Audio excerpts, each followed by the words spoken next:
Assalamualaikum warahmatullahi wabarakatuh. Alhamdulillahirabbil alamin. Assalatu wassalamu ala asrofil anbiya'i wal mursalin wa ala alihi washabihi ajmain. Amma ba'du. Pertama-tama marilah kita panjatkan puji syukur atas kehadiran Allah Subhanahu wa taala yang telah memberi nikmat kepada kita. Yang kedua, selawat beriring salam kita haturkan kepada Nabi Agung kita, Nabi Muhammad Shallallahu Alaihi Wasallam, yang kita tunggu syafaatnya di yaumil akhir nanti. Baiklah, saya di sini akan menjelaskan tafsiran surat Al-Baqarah dari ayat 1 sampai 5 yang berbunyi Alif Lam Mim.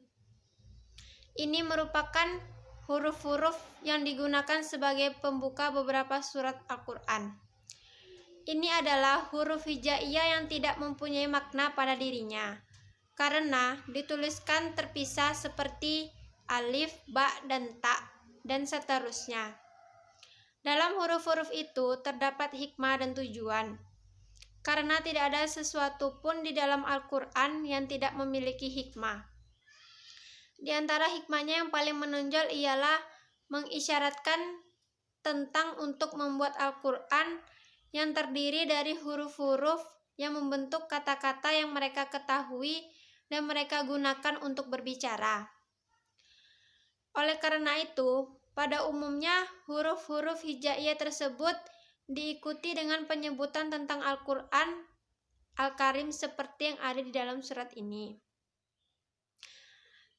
Alif Lam Mim susunan huruf ini dan susunan lain yang serupa merupakan susunan huruf yang diletakkan di permulaan surah itu. Didatangkan sebagai penjelasan tentang kesempurnaan Al-Quran, meneguhkan sebagai kalam Allah dan untuk menantang bangsa Arab untuk mendatangkan kitab yang serupa atau sesuatu yang serupa dengan surat paling pendek darinya. Dalikal kitabu la raiba fi hudal lil muttaqin.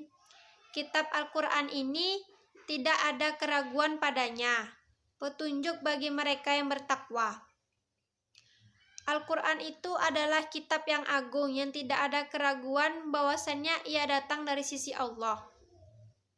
Maka tidak benar bila ada seseorang yang ragu-ragu terhadapnya, karena begitu jelasnya Al-Quran itu, di mana orang-orang yang bertakwa dapat mengambil manfaat dengannya berupa ilmu bermanfaat dan amal soleh, dan mereka itu adalah orang-orang yang takut kepada Allah dan mengikuti hukum-hukumannya. Al-Quran yang agung itu tidak ada keraguan di dalamnya, baik dari proses turunnya maupun lafal dan maknanya. Al-Quran adalah firman Allah yang membimbing orang-orang bertakwa ke jalan yang menghantarkan kepadanya. Allazina yu'minuna bil ghaibi wa yuqimunas sholata wa mimma razaqnahum yu'fikun, yaitu mereka yang beriman kepada yang gaib, yang mendirikan sholat dan menafkahkan sebagian rezekinya yang kami anugerahkan kepada mereka. Mereka itu adalah orang-orang yang membenarkan perkara-perkara yang gaib, yang tidak dapat ditangkap oleh panca indera dan akal sehat semata.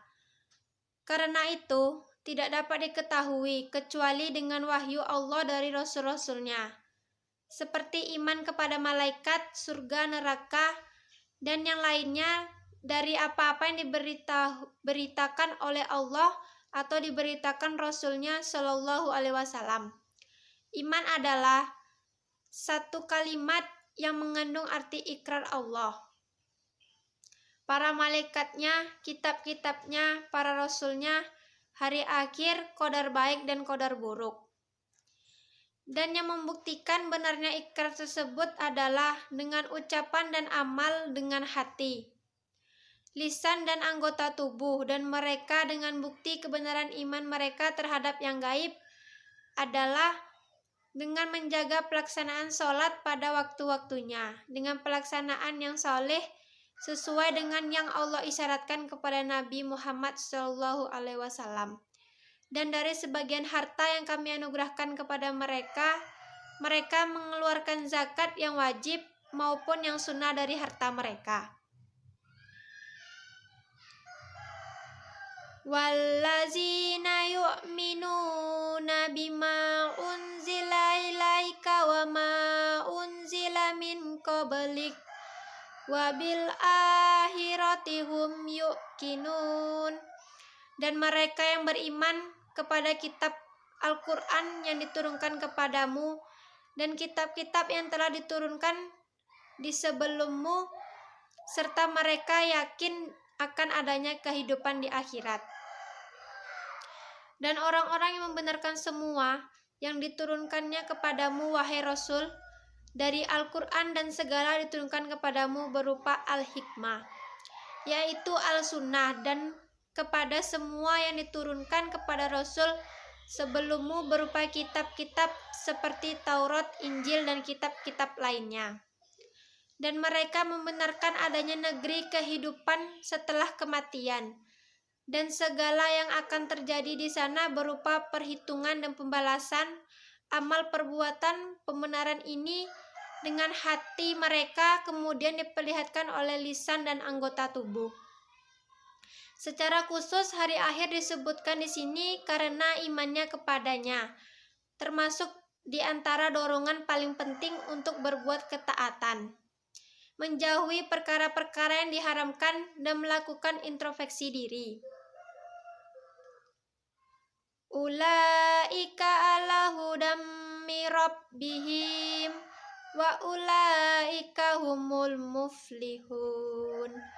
Mereka itulah yang tetap mendapatkan petunjuk dari Tuhan mereka, dan merekalah orang-orang yang beruntung.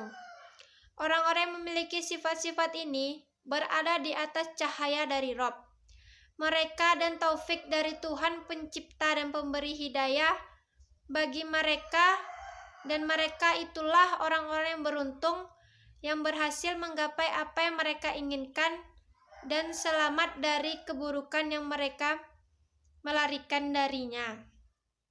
Orang-orang yang memiliki sifat-sifat tersebut kokoh dan mengikuti jalan kebenaran.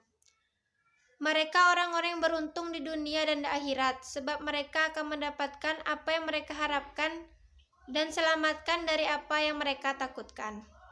Baiklah, sekian dari saya tafsiran surat Al-Baqarah dari ayat 1 sampai 5. Kurang dan lebihnya saya mohon maaf.